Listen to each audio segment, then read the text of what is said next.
wanted to thank everyone for coming out today. We have a fun day.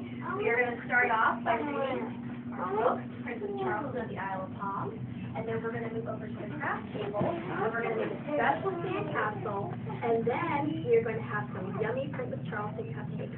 Okay? All right, so if you want to, friends, you can actually move a little bit closer if you want to move up, right? Okay? I want to make sure that everybody can hear and everybody can see. Okay? Alright? Okay.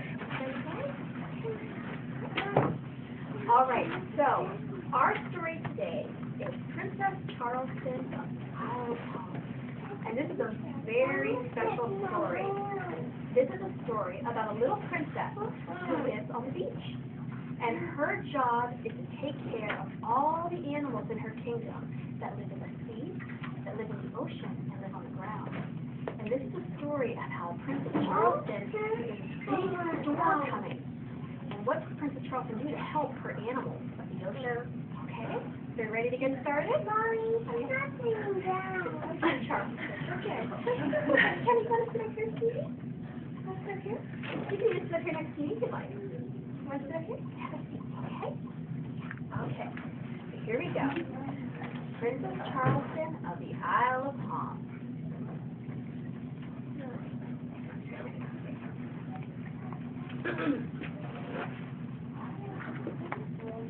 Once upon a time, there lived a princess named Charleston. She ruled over the land of the Isle of Palm. Where's mine? Where's mine? One of her duties as the princess of the Isle of Palm was to protect her friends in the ocean. She protected the dolphins, the sea turtles, the whales, the sharks, and even her friends the seagulls, who live in the air above the water.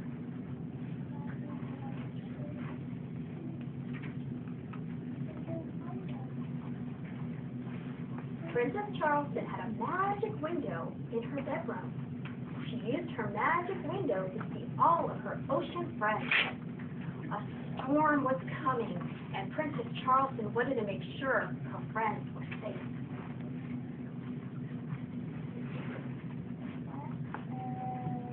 Oh, yeah. But when Princess Charleston looked into her magic window to check on the seagulls, she saw they had nowhere to go.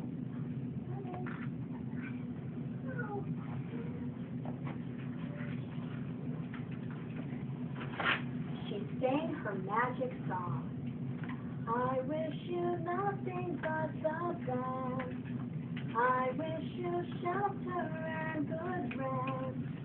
Be safe, be warm, and I will see you in the morn. And from the song, a special seagull house magically appeared under a grand pavilion on the beach. It was filled with seagull beds and seagull toys and seagull food. When Princess Charleston checked her window, the seagulls were happy and safe in their new shelter as the storm began to rumble high up in the sky.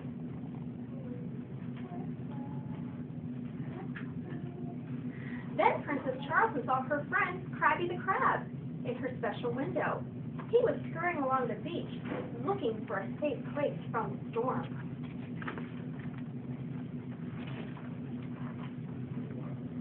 Princess Charleston sang her magical song again. I wish you nothing but the best. I wish you shelter and good rest. Be safe, be warm, and I will see you in the morn. And a little hole opened up for Krabby right there on the beach. Thank you, Princess Charleston, said Krabby as he scurried inside the hole to find crab food and crab toys for him to use as he waited for the storm to pass.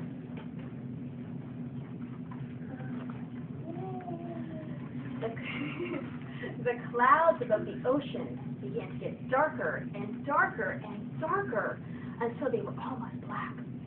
A flash of lightning streaked through the sky, and Princess Charleston heard a loud crack of thunder.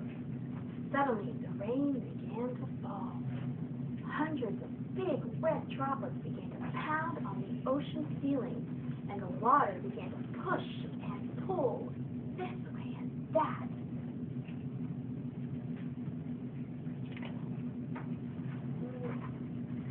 The next morning, Princess Charleston took a long walk on the beach to check on her friends the seagulls and Krabby the Crab.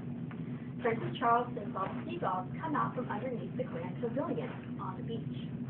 They shook sand off their tails and waved their wings to Princess Charleston. "Princess Charleston," said the seagulls, "thanks to you we were safe and warm under the grand pavilion last night."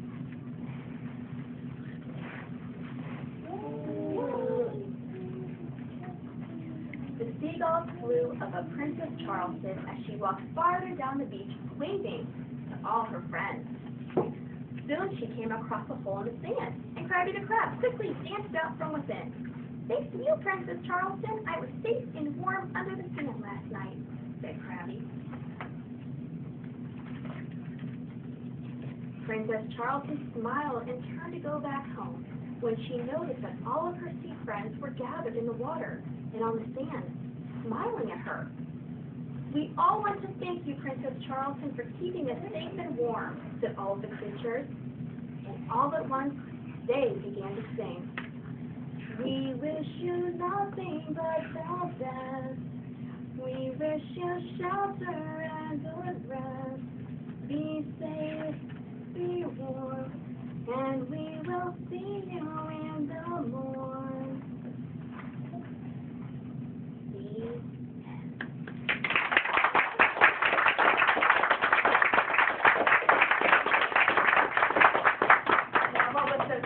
About this story today is that this was the first time ever that it was read out loud, and you were the first to hear it. So I thank you for coming out today. Now what we're going to do is we have a very special craft. We are going to make a sand castle that looks like Princess Charleston's castle, and in it is a window, and you can either keep your window as it is, or you can pop it out to make a picture frame. And then you can have your own magic window to take home with you.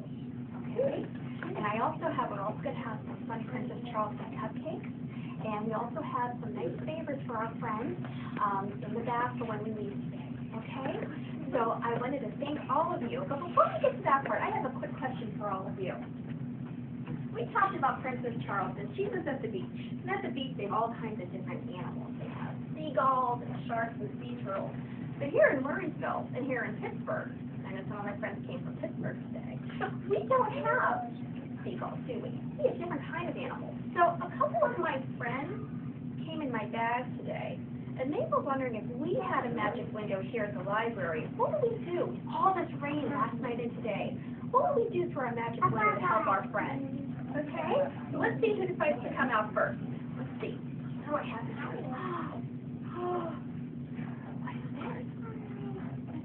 A bird. This is a bird. Now, this is the bird that we would find here in Murraysville, Pittsburgh. We would find our bird. And if we were looking through our magic window here at the library, we saw some rain coming. What would we maybe do to help our friends who might need some help from the storm? Any ideas what we might do? A birdie house. Very good.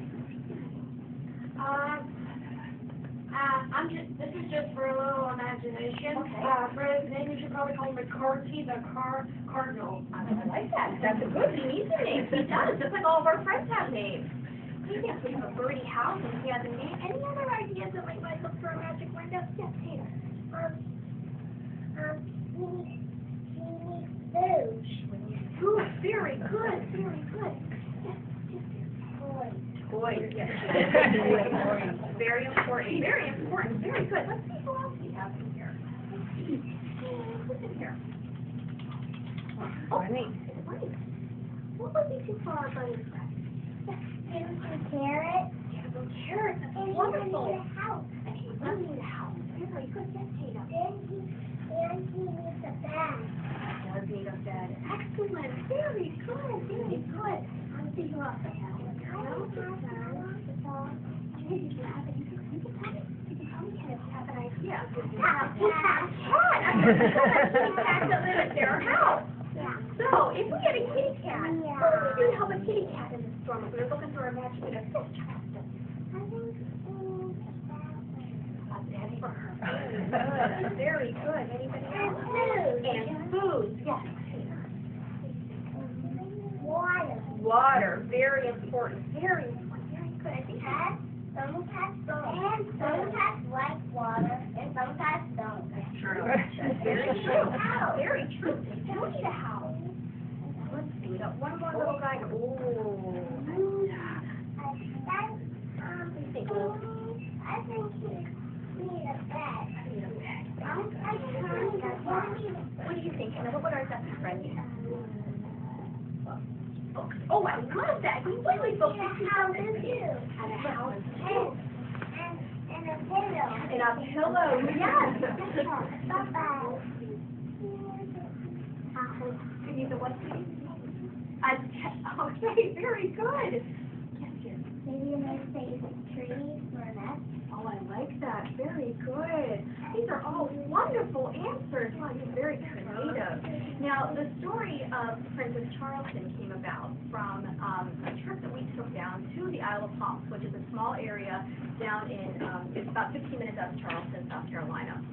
And we decided to take a trip soon after our own Charleston was born. And during that time, she was only 10 weeks old. And there was not much that I could do. So my favorite thing to do was sit on the back porch and hold her and tell her stories. And one day I told her this story. And I told her that story every night from that day for 3.5 years. And my husband said to me, we need to put this on paper, and we need to get the story of Princess Charleston out there to other kids. And we found an amazing illustrator, her name is Sarah Lala, who used watercolors, which was very important to me because the stories of Peter Rabbit are very important to me, and the watercolors that were used in that bring back the sense of childhood to me. And so I thought, when I was going to do this story, I thought we need to do watercolors. And so Sarah, we endured on this journey, and it's about 1.5 years into this journey, we have finished, and we are so excited that it is really starting here today at the Murraysville Library with so many friends and family and new faces that I'm getting to meet. And I just wanted to thank you again all for coming out today. So you all deserve a round of applause.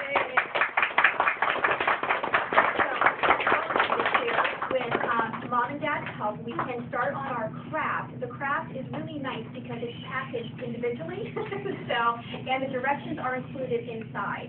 We have a model as well, and we have a couple glue guns that we're going to heat up in case for the little flagpoles. You might need a little extra glue for that and a magnet on the back. We'll heat up a couple glue guns to help out with the kids to do that. And we also have, you can also take, if you want to have cupcakes first and a juice box, please help yourself to that as well. Okay? All right. All right. Thanks, everyone.